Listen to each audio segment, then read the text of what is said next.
Menjadi wanita adalah sebuah anugerah yang luar biasa.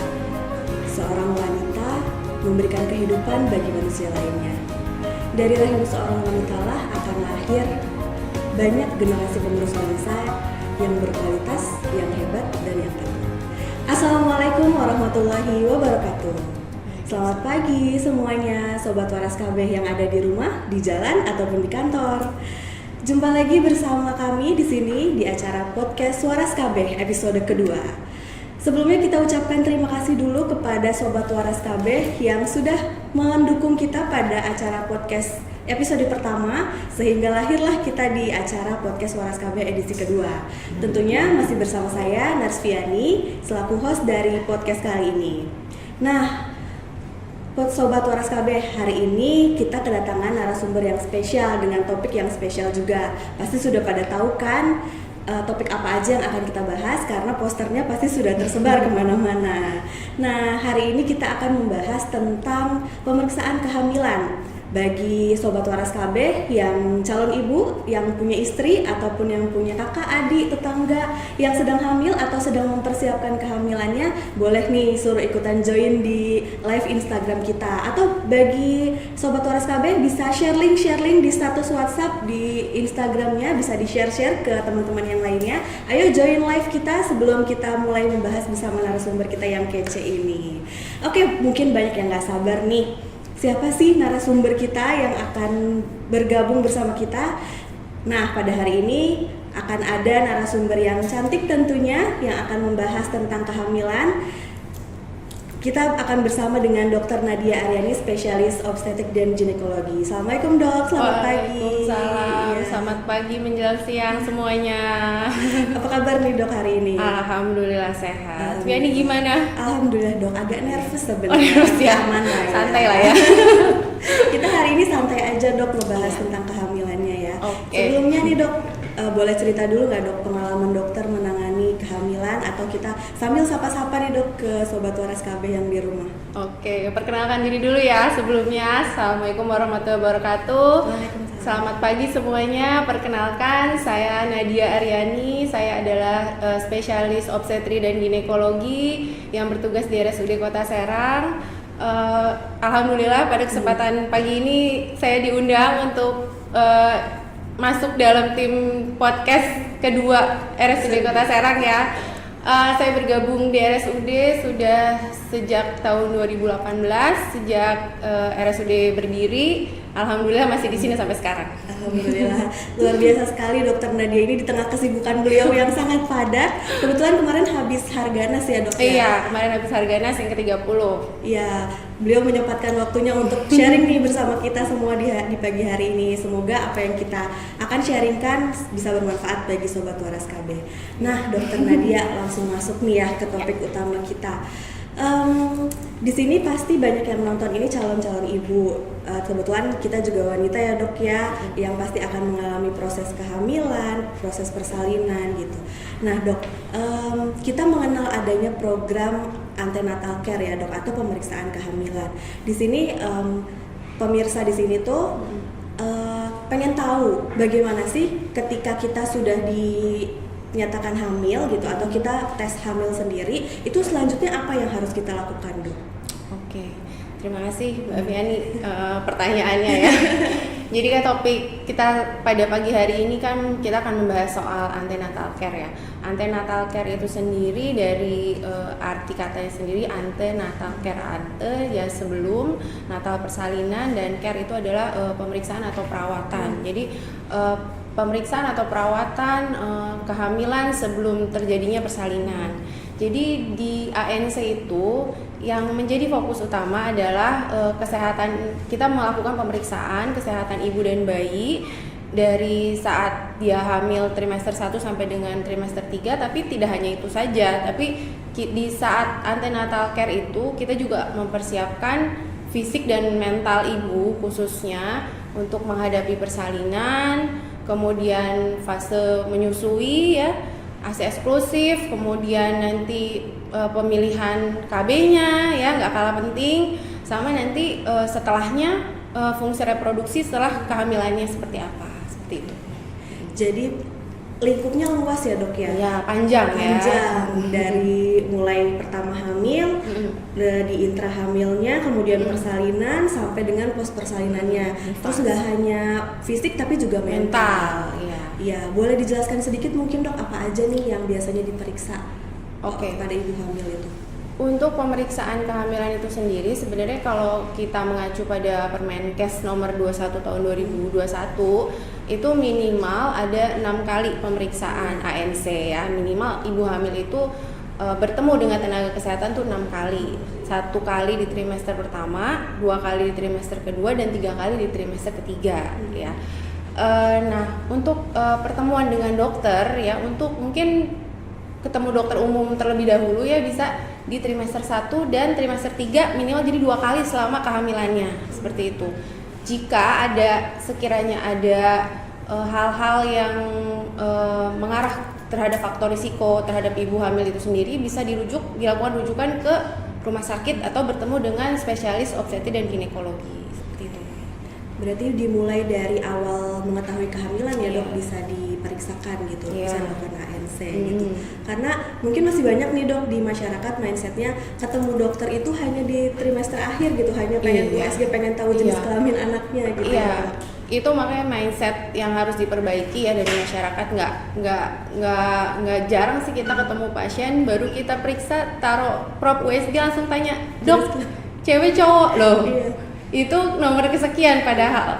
Sedangkan yang perlu diperiksa tuh banyak ya. Jadi kalau untuk USG itu sendiri yang kita nilai banyak, bisa utamanya adalah kesehatan dari janinnya itu sendiri, berat badan, ketuban, letak ari-ari, kemudian tali pusatnya seperti apa. Baru nanti kita lihat lagi kelihatan gak nih kelaminnya, seperti itu. Tapi sedangkan kalau untuk pemeriksaan kehamilannya sendiri nggak hanya USG aja sebenarnya ya. Utamanya kan ada 10T, kita kenal 10T, mungkin di sini udah pada tahu ya bahwa yang penting juga tetap timbang tensi ya, terus udah gitu cek juga lab, kemudian cek periksa tinggi fundus, kemudian juga komunikasi untuk pada saat persalinannya seperti apa ya, seperti itu. TT, status imunisasinya juga harus kita tanya. Jadi nggak hanya USG aja sih sebenarnya, jadi banyak faktor yang harus kita kerjakan pada saat ANC tersebut, seperti itu. Oke, mungkin kita boleh kupas beberapa dari 10T itu ya dok ya. Nah, tadi ada pengukuran tinggi badan, berat badan, dan tinggi fundus. Nah, dikatakan normal, ibu hamil tersebut dikatakan normal itu jika tinggi badan, kemudian berat badan, ataupun lingkar lengannya itu seperti apa dok? Oke, kalau untuk tinggi badan kita yang amannya sebenarnya ya ibu-ibu hamil itu dikategorikan CPD atau tinggi badannya kita anggap kecil itu kalau di bawah 145 ya, 142, 143 seperti itu. Patut waspada lah ya. Untuk berat badan ya tetap kita ukurnya dari indeks massa tubuh ya. Jadi pada saat pasien itu sebelum hamil juga harus kita perhatikan tuh IMT atau indeks massa tubuhnya berada di mana? Apakah dia ada di normal weight, ataukah dia memang sudah overweight atau obese, atau dia memang sudah ada di underweight. Nanti peningkatan berat badannya tergantung IMT atau indeks massa tubuh di awal tersebut, seperti itu. Untuk status gizi juga bisa dinilai dari lingkar lengan atas ya, LLA kita bilang, lila ya. Lila itu yang kita berharapnya di atas 23,5 ya kan. Kalau dia di bawah 23,5 ya kategorinya bisa dimasukkan ke KEK ya, seperti itu, kurang energi kronis ya, seperti itu. Oke. Nah, untuk pemeriksaan darah ya dok, pemeriksaan laboratorium itu kira-kira kita perlu tes apa aja nih dok? Oke, kalau untuk pemeriksaan lab, oh ya aku nih sebelum lebih jauh ya, aku sebenarnya ANC itu sendiri nggak lepas perannya dari buku ini nih. Buku pink kita ini ya, dari Kemenkes ya. Ini edisi terbarunya di 2023 ya, tapi ini yang 2021 ya, yang ada di tangan saya ini. Nah, untuk pemeriksaan apa aja yang harus dilakukan, mulai dari pemeriksaan fisik, anamnesa, kemudian pemeriksaan lab sebenarnya sudah tertuang di buku ini seperti itu. Kalau misalnya nanti ibu-ibu, mami-mami sekalian baca ini buku, ini penting banget nih ya, ini adalah blueprint buat anak-anak kita nanti ya. Jadi nanti di sini udah ada untuk marker pemeriksaan labnya nanti diharapkan ibu-ibu hamil sudah melakukan pemeriksaan lab darah rutin, kemudian urin rutin. Kemudian juga triple eliminasi ya, meliputi hepatitis B, HBsAg sama marker sifilis seperti itu. Nah, golongan darah jangan lupa. Oke, golongan darah. Nah, berarti dok buku pink ini harus kita bawa ya dok setiap kali kita kunjungan gitu berarti ya dok? Iya, karena kalau kita bilang ini bukunya buku sakti banget ya, ini dibuatnya juga dengan riset khusus ya. Kita studi banding ke Kemenkes itu studi banding sampai ke Jepang di awalnya sampai bisa terbentuk buku ini dan direvisi setiap 4 sampai 5 tahun. Dan buku ini fungsinya juga komunikasi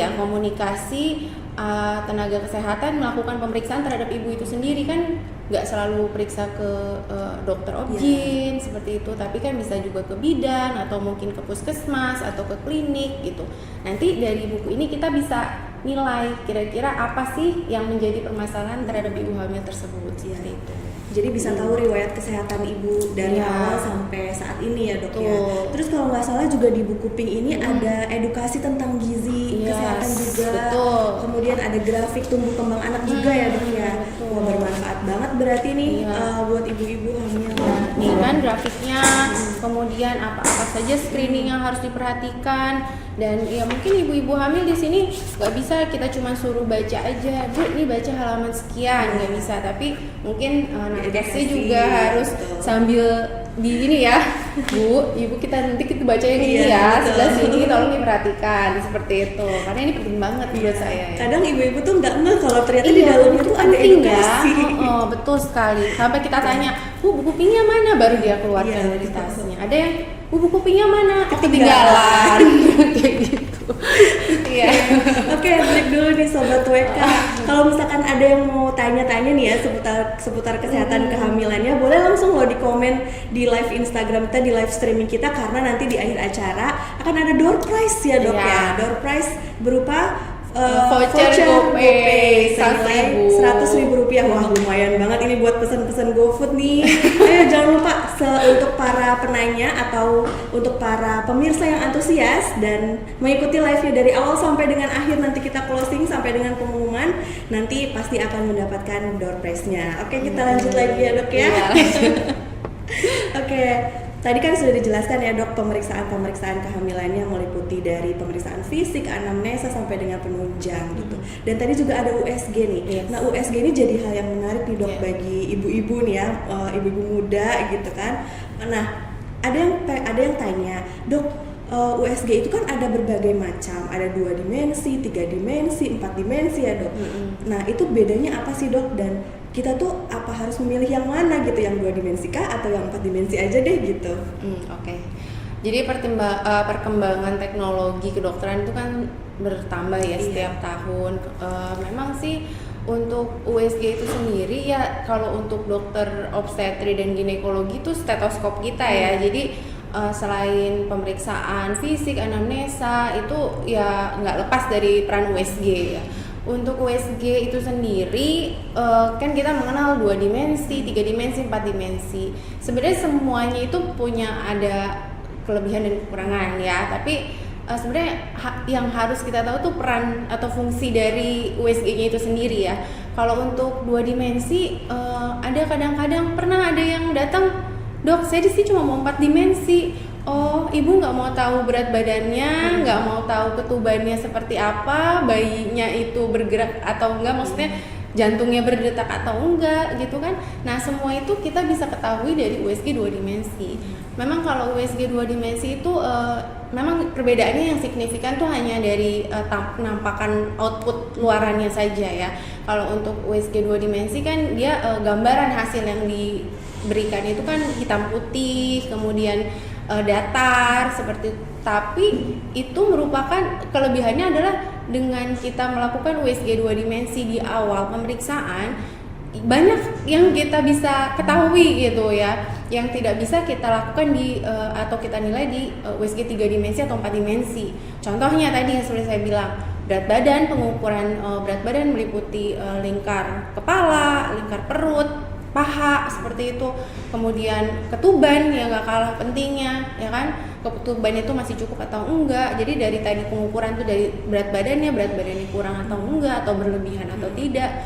Kemudian juga tahu ada lilitan tali pusat atau tidak, seperti itu. Kemudian juga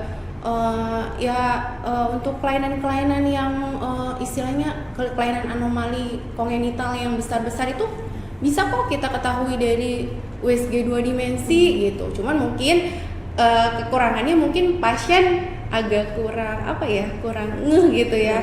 Ini tuh apa sih dok sebenarnya, seperti itu. Jadi kita ngerti tapi pasien belum tentu kayak gitu. Nah, tapi kalau untuk USG 3 dimensi dan 4 dimensi memang keunggulannya itu pasien bisa lihat secara real ya. Oh, bayi saya tuh pipinya cabi loh gitu ya. Hidungnya mancung loh. Padahal sebenarnya untuk hidung utamanya di awal itu adalah ada tulang hidungnya atau enggak kayak gitu. Kalau untuk wajah yang dilihat mungkin bisa dilihat ada, kalau untuk kelainan-kelainan besar yang utamanya mungkin dilihat ada celah atau tidak di bibir. Tapi dari 2 dimensi itu sebenarnya bisa dinilai oleh orang yang kompeten ya. Kemudian dari penampakan dari 4 dimensi, 3 dimensi itu kan bisa melihat gambarannya 3 dimensi, kemudian bayinya bergerak. Oh, jadi parentsnya ya, mami dan dedinya tuh tahu gitu. Oh, bayi saya tuh selucu itu loh. Nanti kira-kira beneran lucu gak sih kayak gini, kayak gitu. Jadi efek lebih ke mungkin kalau untuk pasien entertain, tapi sebenarnya kalau untuk sekarang itu perkembangannya banyak kelainan-kelainan atau membantulah diagnosis kesehatan bayi sejak dari kandungan gitu, menilai apakah ada kelainan-kelainan yang mengarah ke cacat bawaan, seperti itu bisa dilakukan pemeriksaan USG 4 dimensi. Jadi nggak hanya entertain aja gitu. Oke. Tapi sebenarnya di 2 dimensi pun kita udah ada dasarnya, udah tahu ya, iya. Bisa tahu. Ya ibaratnya sekitar 80-90% dari pemeriksaan itu sendiri bisa kita ketahui dari 2 dimensi. Oke. Nah, kalau di RSUD Kota sendiri nih, di Poli Obgyn kan dokter sebagai kepala instalasi juga ya dok ya di rawat jalan ini gitu. Kepala instalasi rawat jalan. Nah, beliau juga praktek nih Sobat Waras KB di Poli Obgyn. Nah, dokter Nadia ini satu-satunya dokter yang paling cantik di Obgyn. Iya, karena yang lainnya ganteng. Karena yang lainnya ganteng ya. Bilang cantik ya. Nah, dok, di Poli Obgyn kita ini sudah bisa melayani USG yang apa dok? Oke, kalau untuk pemeriksaan USG di Poli RSUD sudah bisa dilakukan pemeriksaan 2 dimensi, USG transvaginal juga bisa, kemudian 3 dimensi dan 4 dimensi juga sudah bisa dilakukan. Oh, sudah bisa nih Sobat WK untuk yang USG 4 dimensi atau mau 2 dimensi juga nggak apa-apa gitu. Oke, nih dok, tadi kita sudah bahas tentang USG. Nah, sekarang kita boleh balik lagi ke pemeriksaan lab ya dok ya. Iya. Nah, sekarang kan banyak ya dok ibu-ibu yang ternyata kita nggak tahu dia suaminya seperti apa atau pergaulan di luarnya seperti apa gitu.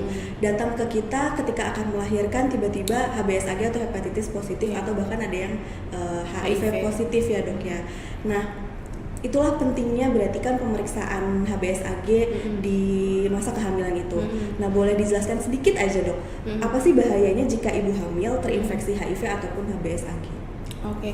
Sebelumnya sebenarnya kalau untuk pemeriksaan kehamilan itu sendiri sebenarnya dari pemerintah juga sudah memprogramkan ya dari dari POGI bekerja sama juga dengan Kemenkes sudah triple eliminasi namanya, yaitu memang pada saat pasien hamil, ibu-ibu mami-mami hamil trimester pertama biasanya di Fasiankes tingkat 1 ya Mbak Fiani ya.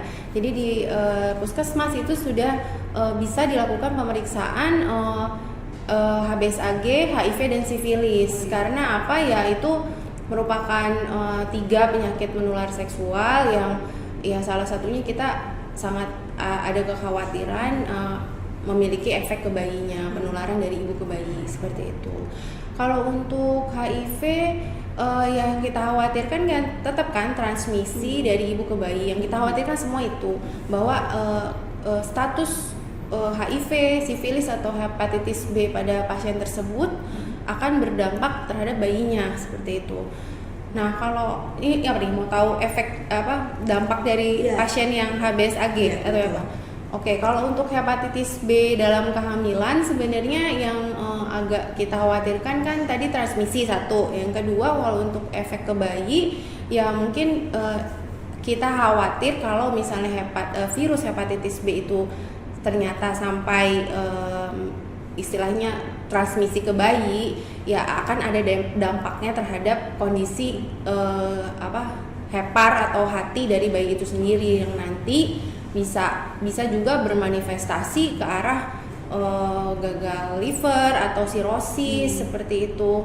Kemudian juga nanti juga akan mempengaruhi terhadap mungkin jadi kuning seperti itu. Jadi akan mempengaruhi fungsi dari liver bayinya itu sendiri seperti itu. Jadi kita benar-benar kalau misalnya ibunya hepatitis B, kita lakukan upaya pencegahan. Nah, sekarang juga udah ada programnya sendiri itu pencegahan, nggak hanya melalui vaksin hepatitis B atau pemberian imunoglobulin ya, tapi kalau misalnya pada saat pemeriksaan ibu hamil didapatkan nilai titer tertentu HBsAg kita bilang atau anti HBV-nya itu tinggi, ada obat-obatan tertentu yang harus diberikan pada ibu hamil pada masa usia kehamilan 28 sampai 32 minggu seperti itu. Jadi bisa dideteksi lebih awal ya intinya ya, Dok? Iya, tapi kalau misalnya tidak, ya upaya pencegahannya hanya itu tadi yang imunisasi dan pemberian imunoglobulin ke bayinya. Oke. Semoga di sini di Kota Serang ini khususnya ya, Dok ya, ibu-ibu hamilnya sehat semua. Sehat. Iya, makanya jangan lupa rutin ANC. Dokter mau kasih apa lagi nih buat kita? Mau ngasih apa ya? Ini minta apa nih? Kita mau minta ini dulu dek, tanda-tanda kegawat daruratan nih dok. Kalau ibu-ibu hamil di baik trimester 1, trimester 2, trimester 3, kalau misalkan menemukan tanda-tanda kegawat daruratan, kapan sih kita harus pergi ke puskesmas atau ke klinik atau ke rumah sakit bahkan dok? Oke, kalau untuk tanda kegawatan ya, sebenarnya kalau untuk yang di cetakan 2023 tuh udah ada tabelnya khusus ya untuk tanda bahaya kapan ibu hamil itu harus ke rumah sakit atau ketemu dokter kandungan seperti itu. Ya salah satunya bisa dari demam, ada mual muntah hebat seperti itu, atau pusing, lemas yang tidak bisa ditolerir atau tidak bisa melakukan aktivitas seperti itu. Kemudian juga tanda bahaya dari preeklamsi kan, misalnya dia tensinya lebih dari sama dengan 140/90, kemudian ada perdarahan ya kan, perdarahan antenatal itu kan bisa meliputi tanda dari plasenta previa seperti itu. Jadi kalau misalnya mami-mami sudah merasakan hal tersebut, sebaiknya sih kalau ini minta dirujuk aja ke rumah sakit. Nanti kita lakukan pemeriksaan lebih detail lagi. Berarti harus waspada ketika ibu hamil tersebut demam, kemudian kelelahan atau kelemahan yang nggak bisa produktif gitu, tidak bisa ditolerir, dan perdarahan, peningkatan tekanan darah, pusing itu harus segera mengunjungi fasilitas pelayanan kesehatan terdekat gitu. Oke dok. Nah kalau para ibu hamil pengen ketemu dokter Nadia nih, itu kapan aja ya dok di sini? Oke. Jadwal praktek saya di RSUD Kota Serang itu setiap hari Senin dan Rabu pukul 10 sampai jam 12 siang. Catat ya. Gimana dok? Kayaknya nggak kedengeran. Oh nggak kedengeran ya. Saya praktek di sini pada hari Senin dan hari Rabu pukul 10 sampai dengan jam 12 atau sampai dengan selesai. Senin dan Rabu ya dok ya. Betul. Senin dan Rabu pukul 10 sampai dengan selesai. Oke, jangan lupa dicatat ya. Netizen dicatat di handphonenya atau telepon suaminya. Kita ke dokter Nadia aja ya di RSUD Kota Serang gitu ya dok ya biasanya. Oke, dok boleh dijelasin nggak dok di Poli Obgyn kita ini melayani apa aja? Kalau di Poliobgyn kita sudah banyak yang bisa kita lakukan pelayanan ya, mulai dari ANC itu sendiri ya kan, pemeriksaan USG bisa 2 dimensi, 3 dimensi, 4 dimensi. Kemudian nggak kalah pentingnya pemeriksaan ginekologi ya, ginekologi mulai dari pemeriksaan serviks ya, mulut rahim ya. Kemudian pemeriksaan juga bisa juga ke KB, juga bisa konsultasi KB seperti itu, atau promil juga sebenarnya bisa sih. Iya. USG transvaginal juga kita bisa, udah ada alatnya. USG transvaginal, baik. Nah dok, satu lagi ya. Tadi kan Satu terus ya. fokusnya di fisik ya dok ya. Karena ANC juga ternyata mental juga yang dipersiapkan oleh kita dan pasangan gitu. Bentuknya seperti apa sih dok? Bentuknya ya support ya, stigma positif ke ibu bahwa ibu itu harus happy menjalankan kehamilannya ya, nggak boleh tertekan ya, nggak boleh merasa terbebani. Menganggap bahwa misalnya kalau ada mual muntah seperti itu merupakan hal yang selama masih bisa ditolerir ya, itu merupakan hal yang memang ada pada saat proses kehamilannya itu sih alami ya, pada saat kehamilan. Jadi acceptance-nya dan cara dia untuk menghadapi persalinan juga ya, bahwa persalinan itu suatu hal yang alami ya, setiap wanita pasti ya kalau hamil ya pasti akan melahirkan, yang diharapkan lah dan ditunggu-tunggu seperti itu, dan menghadapi pasca salinnya seperti apa, seperti itu. Jangan sampai dia kaget nanti pada saat menyusui dia merasa terbebani, terus postpartum blues seperti itu ya, jadinya nggak optimal ke bayinya kan. Jadi diperbanyak afirmasi positif ya dok ya, dan dukungan dari keluarga serta pasangan yang paling penting. Oke. Nah nih dok, kemarin kan kita sudah membuka question box di Instagram nih Hamil1. Ternyata ada nih dok, ada 3 orang penanya yang paling baik pertanyaannya. Kita langsung mulai pertanyaannya aja dok ya. Mungkin nanti kita bisa jawab satu-satu. Pertanyaan yang pertama nih dok, katanya tentang USG. Perbedaan USG dengan film dan tanpa film ini apa dok? Film itu maksudnya cetaknya kali ya? Mungkin ya cetak. Kalau misalnya dengan film kan maksudnya dicetak ya, USG, hasil USG tersebut dicetak. Kalau tanpa film kan tidak dicetak kan, seperti itu. Jadi hanya outputnya aja ya, kita bawa pulang cetakannya atau enggak? Iya betul sekali. Seperti itu. Lanjut ke pertanyaan kedua dari @lutfianaayu12 dok. Katanya beliau bertanya, bagaimana cara mengkonsumsi vitamin kehamilan seperti Folamil, Calcivar, dan Ferosfat? Jika dijeda, jedanya berapa lama? Jadi kita nggak bicara merek ya? Ini merek ya? Oke. Tapi kalau ada yang mau masuk boleh. Oh gitu ya? Open endorse ya? Open endorse. Jangan-jangan. Kalau dokter tuh nggak boleh open endorse ya? Oke. Jadi kalau untuk tata cara minum atau makan vitamin hamil itu, caranya adalah kalau saya biasa edukasi ke pasien, memang kalau untuk tablet kalsium sebaiknya jangan dibarengi dengan pada saat mengkonsumsi zat besi Fe ya, atau vitamin-vitamin yang mengandung zat besi seperti itu. Karena apa?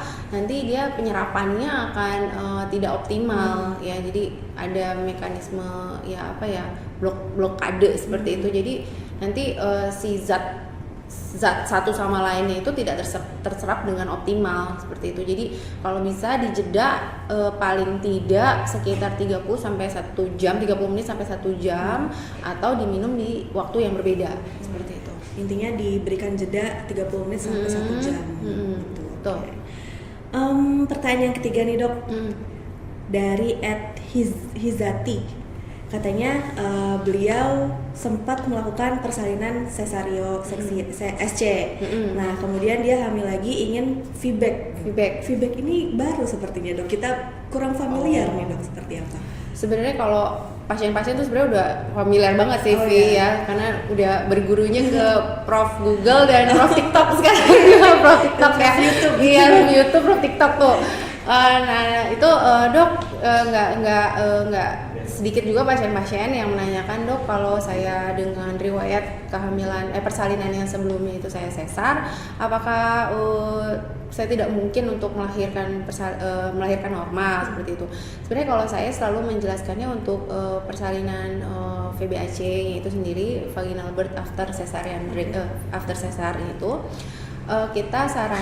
saya selalu bilang bahwa akan ada syarat dan ketentuan yang berlaku. Artinya kita melihat riwayat persalinan kemarin itu sesar penyebabnya apa? Apakah itu indikasi yang mutlak atau tidak seperti itu? Kalau misalnya penyebabnya itu karena memang panggulnya sempit seperti itu, ataukah memang ada kondisi-kondisi misalnya ada kelainan pada jantung atau apa yang tidak memungkinkan dia untuk kelahiran normal, ya buat apa kita coba lagi seperti itu. Atau mungkin memang dia pernah melakukan operasi seperti pengangkatan miom seperti itu, yang rahimnya sudah pernah dilakukan sayatan yang vertikal seperti itu, ya sebaiknya sih tidak perlu dicoba lagi ya. Tapi kalau misalnya indikasinya itu bukan indikasi absolut, ya kita lihat nanti kondisi janinnya, mulai dari posisinya, kondisi ketubannya, kemudian ada tidaknya misalnya penyulit, kayak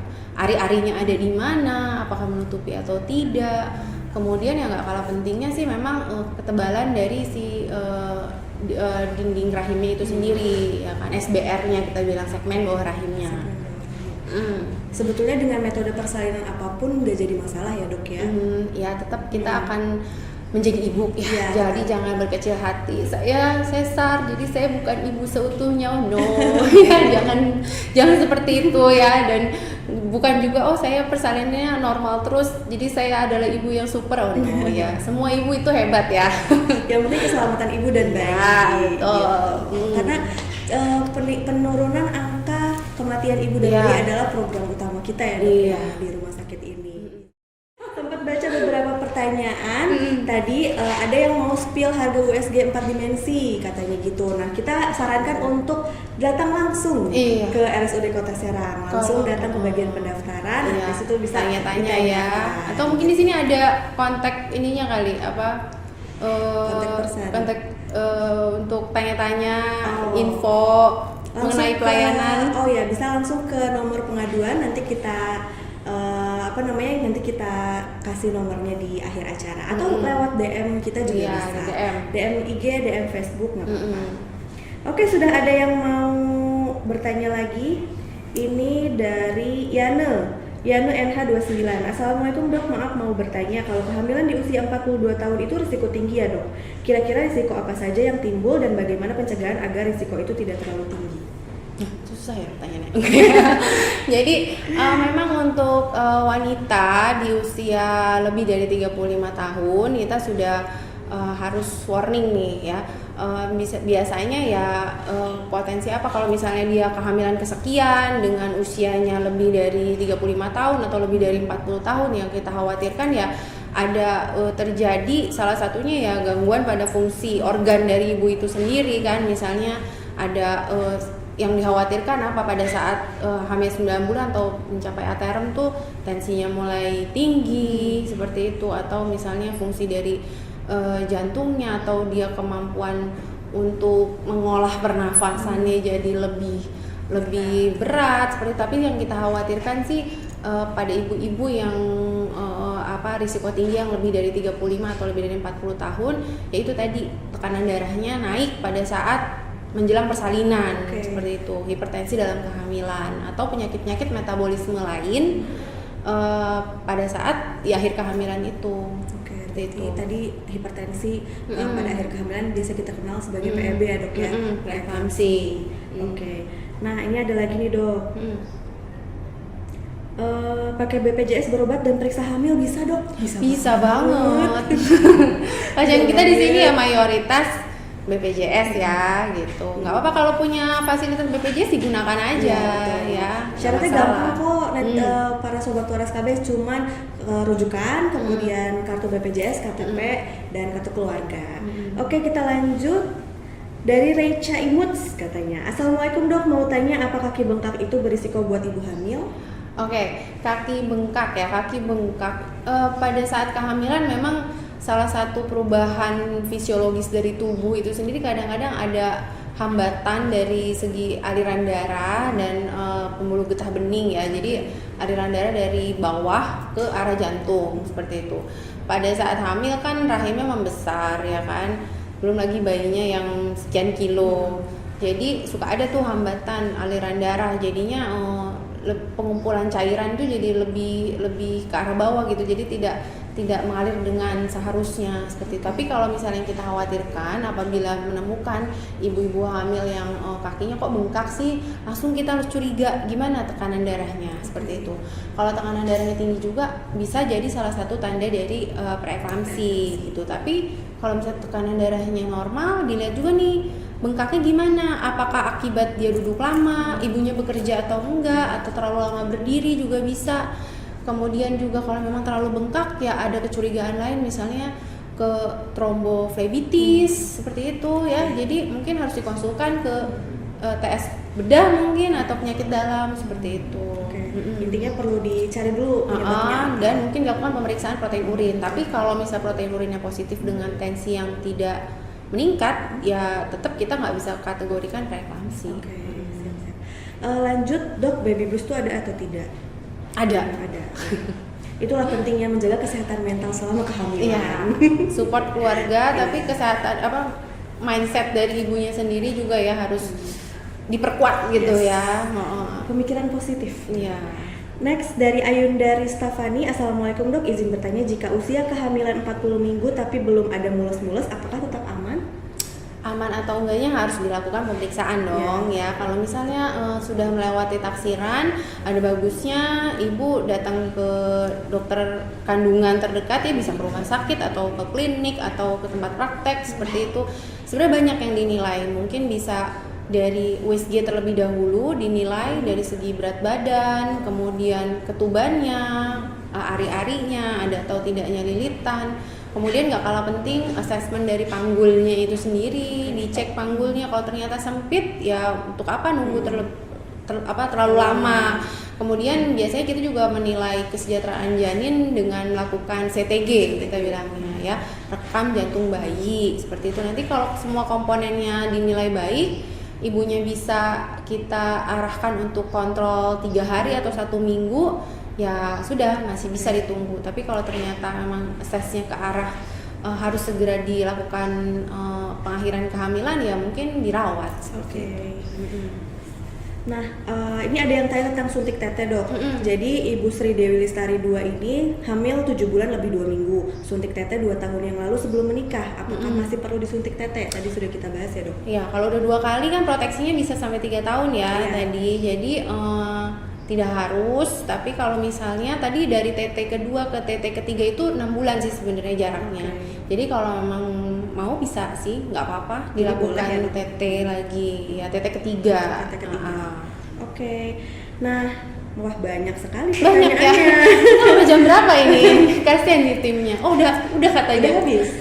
Oke, cukup. Ya mohon maaf ya para sobat Waras KB yang belum dijawab pertanyaannya, nanti bisa melalui DM atau direct message. Atau dokter punya Instagram?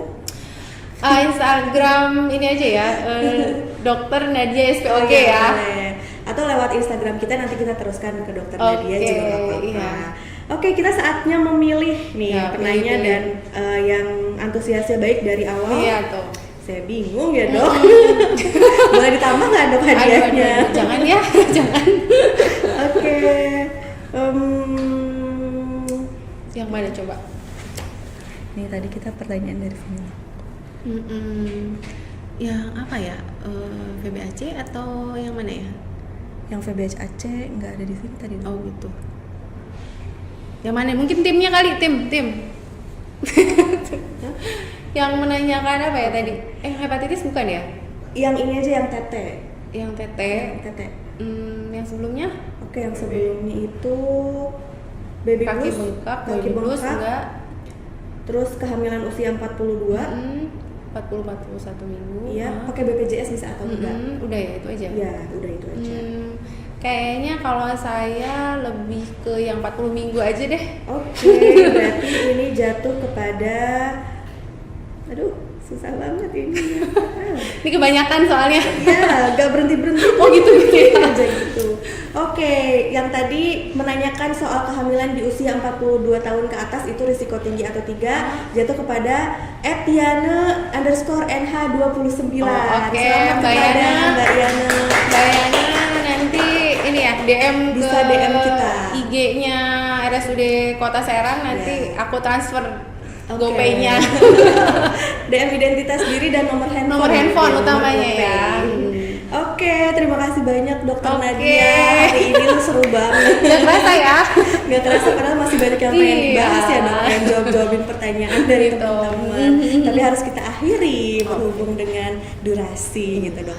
Nah Dok, ada mau yang disampaikan sedikit tips terakhir? Oke. Kalau untuk kalau dari saya, jadi untuk ANC itu sangat penting ya selama kehamilan, dan saya tidak lupa menekankan peran dari buku Pink ini tadi, seperti yang tadi saya sudah katakan. Buku ini merupakan salah satu guideline buat kami para nakes ya, dokter ataupun bidan, kemudian untuk pasien juga ya, mami-mami sekalian, untuk membaca dan memahami isi buku ini ya, karena dari sini kita akan lebih memiliki persiapan yang lebih baik ya menghadapi persalinan dan setelahnya masa nifas seperti itu, dan bisa mengantisipasi kalau misalnya terjadi komplikasi pada kehamilan itu sendiri. Oke, Jadi jangan lupa punya buku Pink. Ya. Oke, nah Sobat Waras KB, akhirnya kita tiba di penghujung acara. Kita dari tadi sudah membahas dari awal dan sampai akhir, dari mulai pemeriksaan fisik, pemeriksaan penunjang USG, pemeriksaan darah, dan lain sebagainya. Dan yang gak kalah penting, si buku Pink ini, dan kesehatan mental ya Dok ya. Kayak baju kita pink ya. Oh iya, sengaja ya kita. Kalau Sobat Waras KB bisa lihat, di belakang layar juga pada pink-pink. Oh, Ada pink-pink ya, Blackpink gitu. Oke, nah dengan adanya podcast hari ini, kita semua berharap para ibu di luar sana akan semakin aware dengan kesehatan kehamilannya, karena tidak hanya ibunya saja yang dilindungi kesehatannya, tapi juga ibu harus melindungi kesehatan bayi yang ada di dalam kandungannya, seperti itu. Nah yuk kita periksakan kehamilan kita di RSUD Kota Serang di Poliobgyn bersama Dokter Nadia di hari Senin dan Rabu dari jam 10 sampai dengan jam 12 atau sampai selesai. Tapi ada di jam lainnya juga loh. Oke. Ada 3 dokter kandungan lainnya yang Ada nggak 3 kalah. dokter kandungan lainnya. Bukan cantik ya, berarti ganteng ya, apa ya? Tidak kalah coba. kompeten. Oh iya, tidak kalah pastinya. kompeten. Kalau ya. yang cantik ada Dokter Nadia Alhamdulillah seorang. cuma saya.